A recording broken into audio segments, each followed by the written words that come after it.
What's a promise? A promise is a form of language where the action is postponed, and the person making the promise guarantees a union between word and deed. Think about that. A dad says to a child, "I'll see you at the soccer field Saturday morning, bright and early." This dad signals that I'm going to set aside all work, all other weekend tasks and assignments, and I'm going to be on the sidelines watching your game. Well, what happens inside of a child who has such a promise?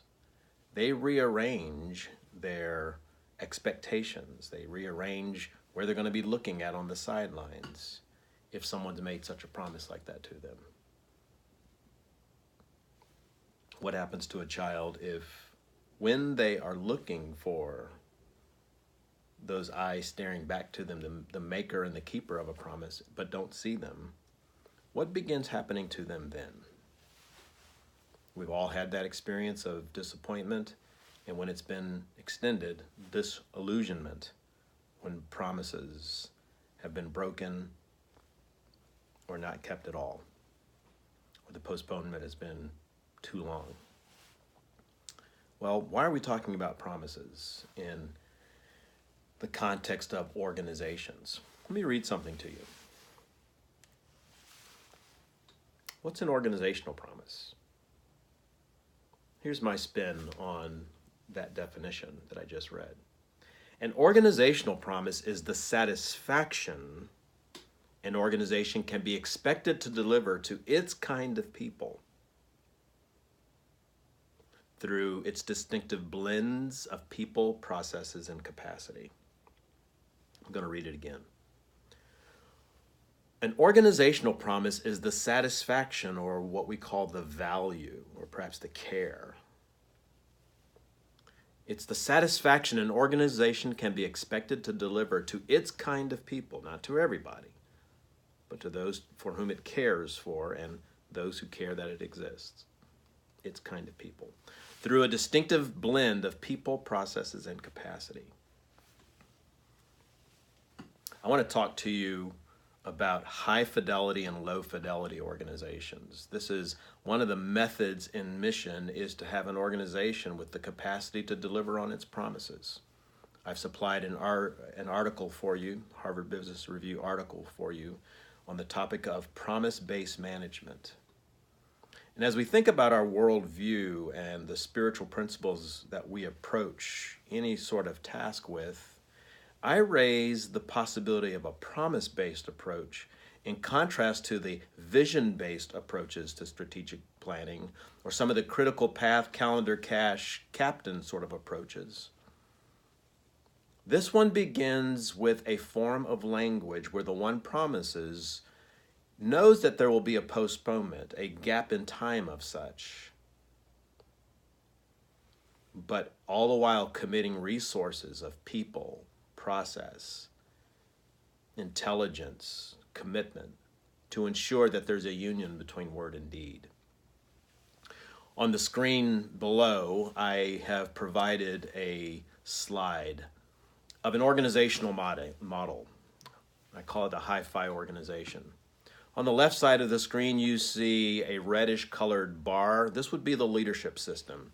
Think of this as someone who is handling levers, someone who is able to influence the enterprise or a department or a team more substantially than all the other members because of their access to the handles.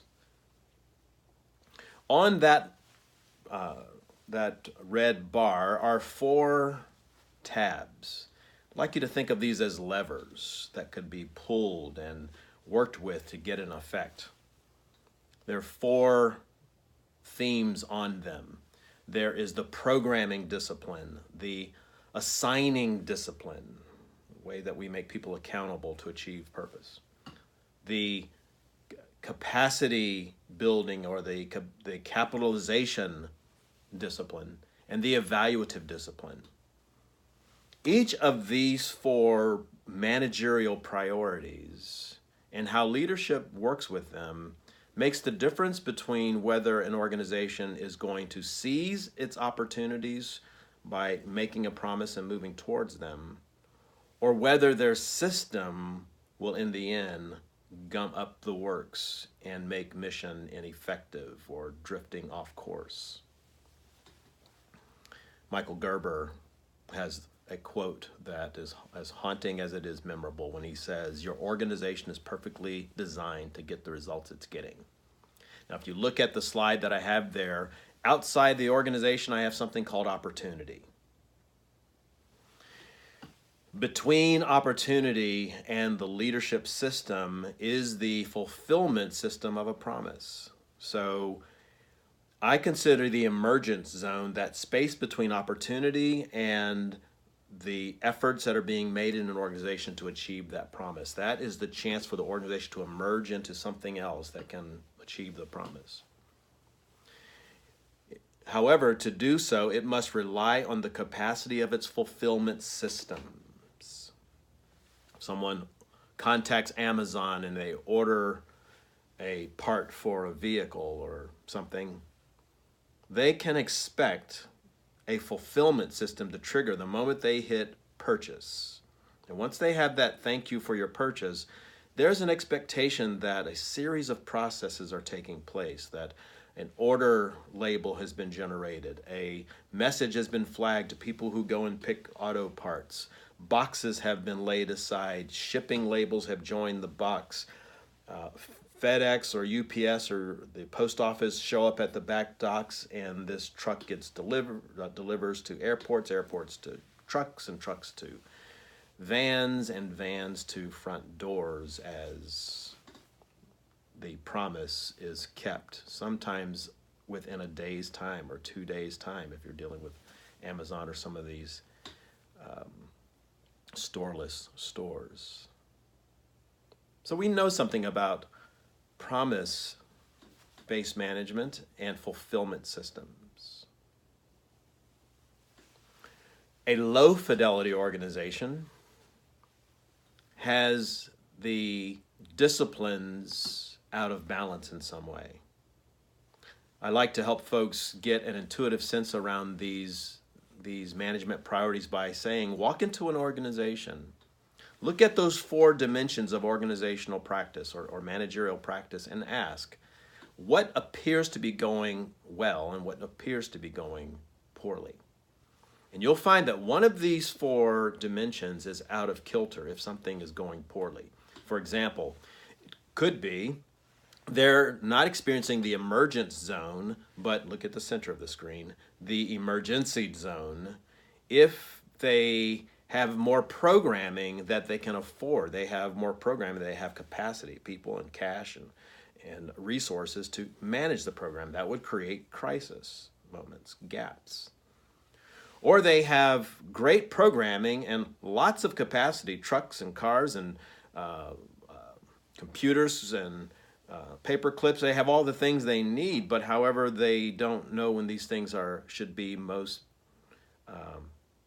effectively applied. They lack the criteria or the research or the support. That would be the evaluative discipline. I call this organizational model the PACE model, that talks about the 4 managerial priorities of programming, assigning, capitalizing, and evaluating. And achieving a relative balance between these 4 priorities usually allows an organization to more readily and more cohesively make promises and fulfill them. But when any of these get out of kilter, we can expect gaps, breakages in handoffs, and surprises inside of the system. And as everybody knows, surprises are bad.